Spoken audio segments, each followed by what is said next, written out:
cada convidado aqui, né, que vem conversar com a gente, né, Natália? Sim. Nos dá 3 dicas de como a vida pode ser mais, né?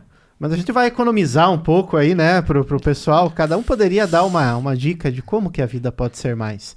Mas assim, ó, uma dica de alguém que é um bacharel em ontopsicologia, de alguém que tem essa visão de homem que a ontopsicologia tem nesse diferencial aí. Como que a vida pode ser mais?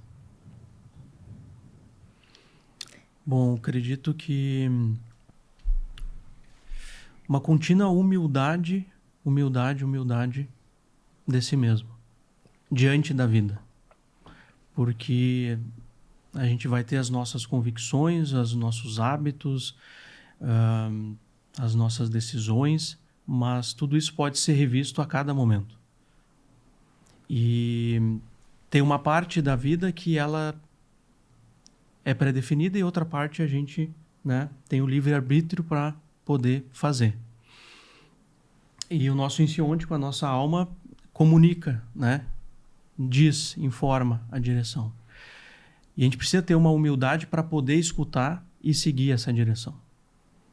Então, e é uma coisa que eu falo também para os jovens, tem que ter humildade com a ontopsicologia, com as coisas para poder ter uma vida melhor, né? A vida pode ser mais desse modo, sendo humilde, né, consigo mesmo e perante a vida.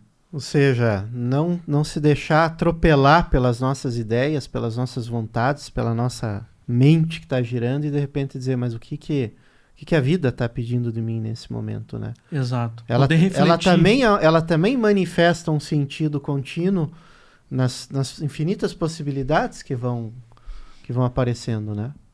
Exato. Importante. Ela sempre vai informar, sempre vai...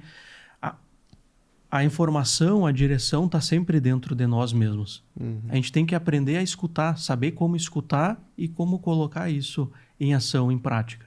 Só que se a gente tem uma ideia fixa, rígida, né, um pensamento que não muda, a gente não consegue escutar essa informação. Normalmente então, barulhenta, né? Por isso a humildade. Uhum. Né, de poder, ok, deixa eu rever as coisas aqui, tá, é por outro caminho. E ter humildade para mudar, de fato, né, e seguir outra estrada. E é momento a momento. É constante que tem que ser feita essa reflexão consigo mesmo, com a própria consciência. Porque as informações, ainda mais hoje com as redes sociais, elas invadem de um modo tão profundo que às vezes pode até tirar essa clareza, né, de quem se é. Então precisa fazer uma reflexão constante, fazer consultoria, né, para poder ter uma direção mais clara com aquilo que cada um é, né? Qual que é o meu projeto, por que eu estou aqui, né, e para onde eu tenho que ir, né? Qual o sentido, né? Qual imagem é sentido de vida, né? Qual é a informação que é sentido da minha vida. Então, para mim, isso é a vida pode ser mais. Muito bem. Natália? Muito bem, é difícil, mas fácil estar aí do outro lado, pedindo para as pessoas falarem indicações práticas. Mas pensando assim de maneira bastante objetiva, eu entendo que a vida pode ser mais quando tu decide fazer parte da vida e encarar a vida como uma oportunidade de protagonismo.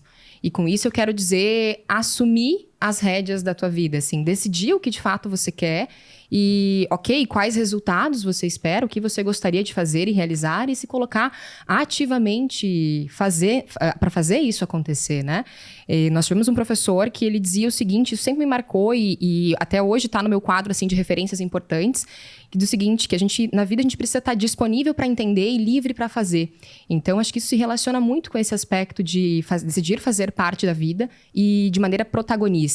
Então, uma vez que você decide fazer algo intimamente, profundamente, acho que dificilmente as coisas elas não acontecem assim, a vida te leva para lá. Então, acho que decidir, ter essa humildade que o Fronza fala, aprender constantemente, mas se colocar como uma pessoa que é a responsável pelos resultados que tem. No livro Ontopsicologia do Homem, primeiro livro publicado pelo professor Meneghetti, em 1973, tem um trecho onde ele fala muito da disponibilidade, né? Você falou e eu me lembrei desse trecho, né? Ele mais ou menos vai dizer assim, que só é na vida Quem é uma contínua disponibilidade histórica. Disponibilidade histórica. Humildade também é disponibilidade, né?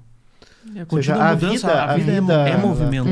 É entender um pouco que esse projeto não é meu, né? É um pouco paradoxo, assim. Exatamente. Esse projeto que eu sou um projeto da vida. É um projeto que se realiza através de mim. Eu sou o construtor dessa obra. Sou eu quem construo, mas eu preciso estar constantemente revisando essa consciência para que eu seja, de fato, capaz de construir e também de depois desfrutar dessa construção. Florencio. A vida pode ser mais quando tu entende quem tu é.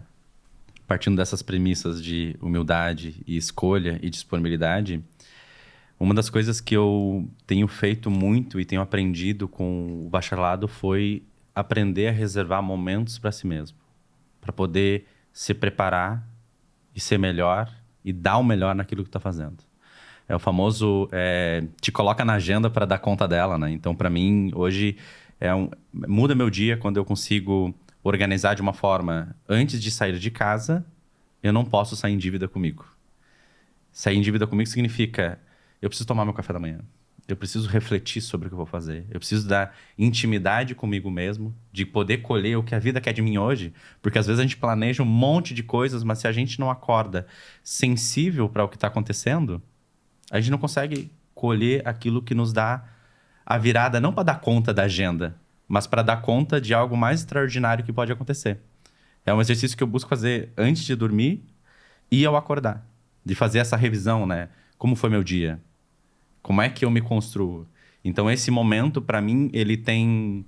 Parece contraditório, né? Porque a gente vive num mundo que, nossa, não temos tempo, a agenda é cheia. Mas quando tu te dedica e esse espaço de agenda não significa só o café da manhã, o teu momento contigo mesmo, uma atividade física para ativar o corpo. Para mim, é uma das coisas, assim... A autopsicologia sem o corpo não é autopsicologia. A gente precisa aprender a cultivar e conhecer as dimensões que a nossa inteligência, a nossa alma, o nosso ser que habita nesse corpo é instrumento para a gente poder fazer a história. Muito bem. Ou seja,